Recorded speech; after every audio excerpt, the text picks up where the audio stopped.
ദൈവനാമത്തിന് മഹത്വം. ഇന്നത്തെ ചിന്താവിഷയത്തിനായിട്ട് നാം തിരഞ്ഞെടുത്തിരിക്കുന്ന വചനം 26-ാം സങ്കീർത്തനത്തിൻ്റെ 3 മുതലുള്ള വചനങ്ങൾ ആകുന്നു. എല്ലാ ദിവസവും ഒരു ബ്രേക്ക്ഫാസ്റ്റിന് തുല്യമായിട്ട് ഈ ശുശ്രൂഷയെ കാണുന്ന പല സ്നേഹിതരുണ്ട്. അങ്ങനെയുള്ള പ്രിയപ്പെട്ടവരെ ഓർത്ത് ദൈവത്തെ സ്തുതിക്കുകയും അഭിനന്ദിക്കുകയും ചെയ്യുന്നു. സ്ഥിരമായിട്ട് ഞങ്ങളെ അങ്ങനെ വിളിച്ചു പറയുന്നവരുണ്ട്. ഇന്നത്തെ ബ്രേക്ക്ഫാസ്റ്റ് വളരെ രുചികരമായിരുന്നു എന്ന് പറഞ്ഞ സുഹൃത്തുക്കളെ എനിക്ക് ഓർമ്മയുണ്ട്. സെൽഫ് എക്സാമിനേഷനെ കുറിച്ച് പഠിച്ച് ധ്യാനിച്ചു വരികയായിരുന്നു. നമ്മൾ നോക്കിയാൽ നമ്മുടെ കുറവുകൾ കാണാൻ പറ്റില്ല. നമ്മുടെ സ്നേഹിതർ നമ്മളോടൊട്ട് പറയുകയുമില്ല. പറഞ്ഞാൽ നമുക്ക് ഇഷ്ടപ്പെടുകയില്ല. ഇതിൻ്റെ ലെവല് നിങ്ങൾക്ക് മനസ്സിലായെന്ന് തോന്നുന്നു. നമ്മുടെ കുറവുകൾ നമ്മൾ നോക്കിയാൽ കാണാൻ പറ്റില്ല. നമ്മുടെ സ്നേഹിതർ നമ്മളോടത് പറയുകയില്ല. പറഞ്ഞാൽ നമുക്ക് ഇഷ്ടപ്പെടുകയും. എൻ്റെ പോരായ്മ എന്നോടാരും പറയത്തില്ല. കാരണം എന്നോട് ബഹുമാനമുള്ളവർ എങ്ങനെയാ പറയുന്നത്? പിന്നെ പറയുന്ന ആരാന്നറിയാമോ? എൻ്റെ ശത്രുക്കൾ. ഈ ആത്മീയ ഗോളത്തിൽ തന്നെ അസൂയക്കാരുണ്ട്. ശത്രുക്കളെന്നവരെ പറയാൻ പറ്റൂല. അവരും സ്വർഗത്തിൽ പോകുമെന്ന് വിചാരിച്ചാണല്ലോ ഇരിക്കുന്നത്. അവർ പോകണം, കാരണം സ്വർഗം അത്ര വലുതാണ്. അപ്പം അസൂയക്കാരെന്നേ അവരെ പറയാൻ പറ്റുള്ളൂ, ശത്രുക്കൾ എന്ന് പറയാനൊക്കെ. പിന്നെ എന്തൊക്കെയോ പല കാരണങ്ങളാൽ ഇഷ്ടമില്ലാത്ത ഒരു കൂട്ടം ആളുകൾ ആത്മീയ ഗോളത്തിലുണ്ട്.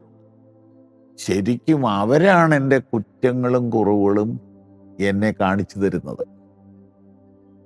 അങ്ങനെയാണെങ്കിൽ അവരോട് ഞാൻ പിണങ്ങേണ്ട കാര്യമില്ല എന്ന് എനിക്ക് വളരെ വൈകിയാണ് മനസ്സിലായത്.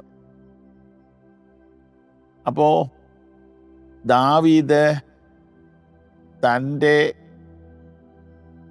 എക്സാമിനേഷന് വേണ്ടി ദൈവത്തെ സമീപിച്ചു.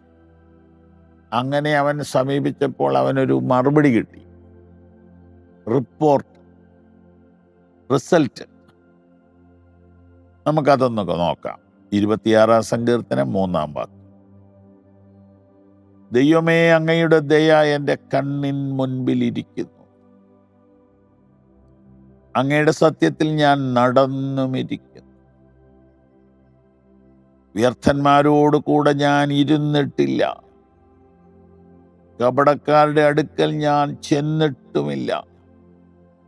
ദുഷ്പ്രവൃത്തിക്കാരുടെ സംഘത്തെ ഞാൻ പകച്ചിരിക്കുന്നു. ദുഷ്ടന്മാരോട് കൂടെ ഞാൻ ഇരിക്കുകയുമില്ല.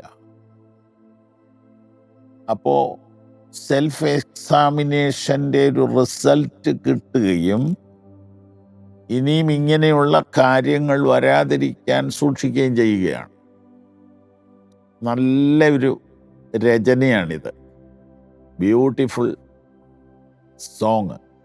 അതായത് നമ്മളിപ്പോൾ എന്തിനാണ് ബ്ലഡ് ഷുഗർ നോക്കുന്നത്? ഇനിയും തൊട്ട് മധുരം കുറയ്ക്കുക. ഇൻസുലിൻ ടാബ്ലറ്റോ ഇഞ്ചക്ഷനോ എടുക്കുക ആണല്ലോ.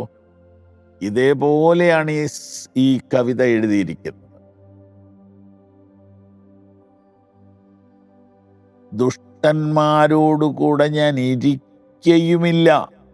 ഇരുന്നിട്ടില്ല, ഇരിക്കയുമില്ല. ദുഷ്പ്രവൃത്തിക്കാരുടെ സംഘത്തെ ഞാൻ പകച്ചു. നമ്മുടെ ഫ്രണ്ട്ഷിപ്പ് നമ്മെ ചീത്തയാകും. അതുകൊണ്ട് പരദൂഷണക്കാരും അസൂയക്കാരും സ്ഥാനമോഹികളും അഹങ്കാരികളും വ്യഭിചാരികളുമായ ആളുകളുമായിട്ട് രഹസ്യമോ പരസ്യമോ ആയ ബന്ധമുണ്ടെങ്കിൽ അതിനോട് നോ പറയാനും കൂടെ നമുക്ക് കഴിയണം. ദുഷ്പ്രവൃത്തിക്കാരുടെ സംഘത്തെ ഞാൻ പകച്ചിരിക്കുന്നു. നിന്റെ ദയ എൻ്റെ കണ്ണിന് മുൻപിലിരിക്കുന്നു.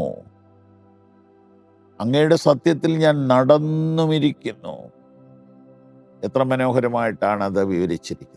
ദൈവമേ, അങ്ങയുടെ ദയയാൽ ഇന്നയോളം നീതിയോടും വിശുദ്ധിയോടും ഭക്തിയോടും നിർമ്മലതയോടും കൂടെ എനിക്ക് ജീവിക്കാൻ സാധിച്ചു.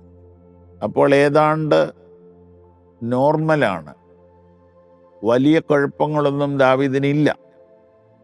നല്ലൊരു റിസൾട്ടാണ് കിട്ടിയിരിക്കുന്നത്. എന്നാൽ ഒരു കാര്യം വീണ്ടും ശ്രദ്ധിച്ചു കൊള്ളാൻ ഈ റിസൾട്ട് പറയുന്നു: കൂട്ടുകെട്ടുകളെ സൂക്ഷിക്കുക. പ്രിയ കർത്താവേ, ഞങ്ങളുടെ ഏറ്റവും പ്രിയരായ ഈ പ്രേക്ഷകർ, ഞങ്ങൾ ഒരുമിച്ച് പ്രാർത്ഥിക്കുന്നു. വിശുദ്ധിയുടെ മാനദണ്ഡങ്ങൾ കർത്താവ് ആഗ്രഹിക്കുന്ന അളവിൽ പാലിപ്പാൻ കൃപ തരണമേ. ആമേൻ.